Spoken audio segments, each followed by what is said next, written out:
Hey guys, welcome to my channel, The Jersey Texan, and it's a beautiful day out. I decided to go for a ride without the radio on and to develop some characters I'm working on my newest fiction novel. And all I kept hearing in the silence was update on your health.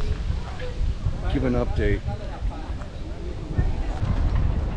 Now, a lot of you guys have been emailing me and commenting on my video and with some fantastic questions, and so I just want to give an update as to where I am and how my breathing is, and the whole sleep apnea and the surgery. So when I first went for my sleep study a few years ago, it was in Houston, and by then I was enthralled or involved in so much southern cooking and eating that I didn't realize I had gained considerable weight. I think my heaviest that I've been is about 225, maybe 230. I didn't realize it until I applied for my driver's license in New Jersey, and I'm at the DMV. In Texas it's the DPS, Department of Public Safety, but in Jersey and maybe New York too, it's the Department of Motor Vehicles, DMV. And they wanted one of the identification forms was my old driver's license. So as I'm handing in my Texas driver's license, I took a look at the photo and I'm like, wow.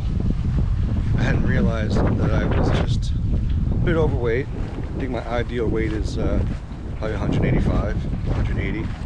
Weighed myself last week at about 175. But so back then, it was a weight issue. I think, eating some inflammatory foods and just, it wasn't breathing as optimal as I probably could have. And so that attributed to it health. I think the main thing was health. One of the main reasons why I decided to get the surgery, because I had the uvuloplasty and my tonsils removed. And for those of you who haven't seen my video, I'm gonna post it right here. My first video, I had a surgery back in October, and I was just eating anything I wanted to. I was a little overweight, starting to get a little tired, and one of the main reasons why I decided to get that surgery done was because I just didn't want to travel with my CPAP machine. For those of you who have a CPAP, one of those breathing machines, it's you have to hook up to it. Well, I hooked up to it, put the mask over my face, and there's a flash drive in there, and it documents your breathing and maybe the lack of breathing for the sleep apnea. So for one, I didn't want to carry that CPAP around. Two, I realized I had to do something to change. My health wasn't at optimal. It wasn't the best. So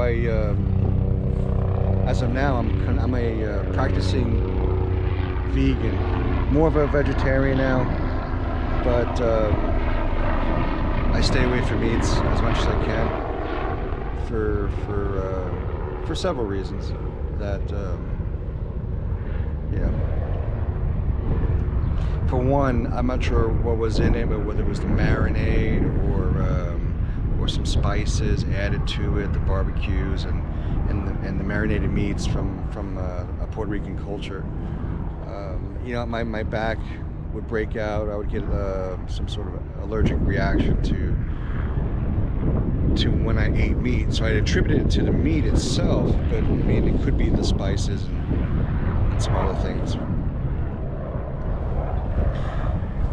So if you're thinking about getting the surgery, what they did was they made an incision on the bottom of my neck. So I'm going to show you this right now. I don't know if you can see this. And most of the time I forget that I have it there. You know, I grow this goatee, and I don't know if you can see it. I grow this goatee, and half the time and most of my life I forgot I even had the surgery. It's just, you know, did it and moved on. But because of the surgery, I left a scar underneath my jawbone here, my throat area. They shaved some of my tongue off the sides so I can get better airflow in my system. And they also raised my tongue. I believe it's supported or held up by some fine wire. Anyway, this is why they needed to come up here. And also, I got rid of my tonsils in the back of my throat. So it was pro removing any air blockage that I would attribute to me not sleeping well or me snoring. So it's been very I don't regret it. It's been a very good decision. As far as health-wise too, I'm very active. I'm on a treadmill, I run, I walk. Walk with my friend, she just loves walking. I'm like, where are we going? She goes, I don't know, we're just walking. So she walks just for the sake of walking and to take in the nature, and we walk through several parks. But I'm more active. There's more oxygen going into my system. I feel better. I weigh 175 now, and it's just I made a decision. I made a decision to address my sleep apnea. Now, I will say that last week I was, I think I passed out on the couch after a long day of walking and maybe eating a good salad with croutons. I love croutons. I passed out on the couch, and after I woke up, I think it was just a cat nap, probably about 12 to 15 minutes. And when I woke up, she was like, "Hey, I heard you purring a little bit. I heard you maybe snoring. Nothing drastic, but nothing as drastic as I used to be. And apparently, you're taking for with the advice of the others that I actually stopped breathing in the middle of the night. I'm not sure if you know anybody who's has sleep apnea and has gone through this discomfort, this dis-ease. They worried that you stop breathing in the middle of the night, and they don't know what to do. So it's not only the snoring part where sometimes if they love you enough, they'll wear earplugs or not make you sleep on the couch in a different room. But I've been told recently, as of last week, that I have this little soft purr, and maybe it's the angle that I'm sleeping in. I think I was sitting up. I was in the middle of reading a book or writing part of the book where I just passed out and napped.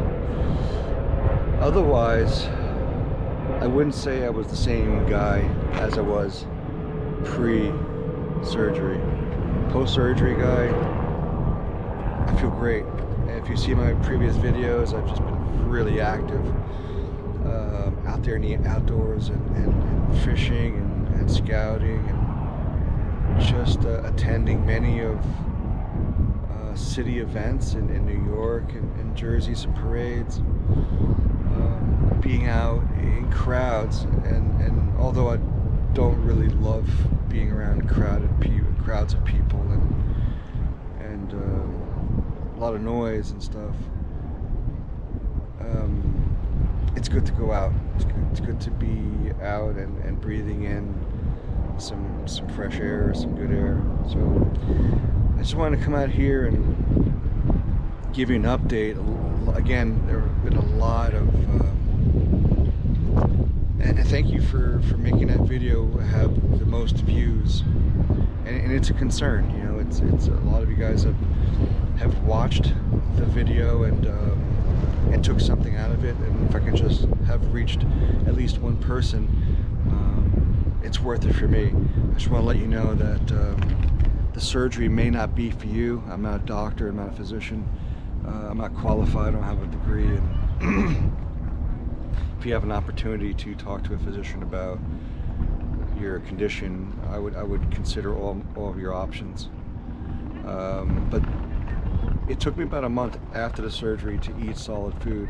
The surgery was in first week of October, and then I didn't eat I was determined, but I didn't eat my first meal, solid food, until Thanksgiving Day.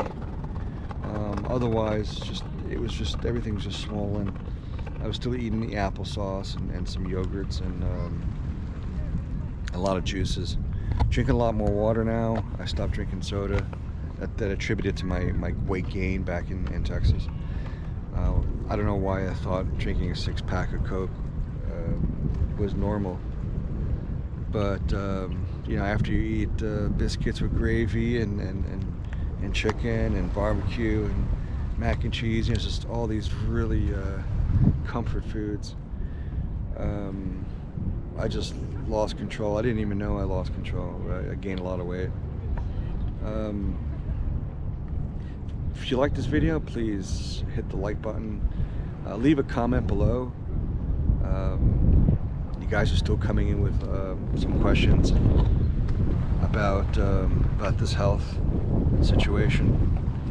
And so right now I'm just at Liberty State Park, enjoying the view, enjoying the city. I love the city. I'm in New Jersey now. And well, if you have any questions, please leave them in the comments below. And thank you for watching. I appreciate it. Thank you for supporting my channel. It really helps me out when you leave a comment, hit the like button, and so it's great. So good luck to everyone out there. Stay inspired, stay healthy, and until then, Jersey Texan. Appreciate it. Take care. I don't have a quarter.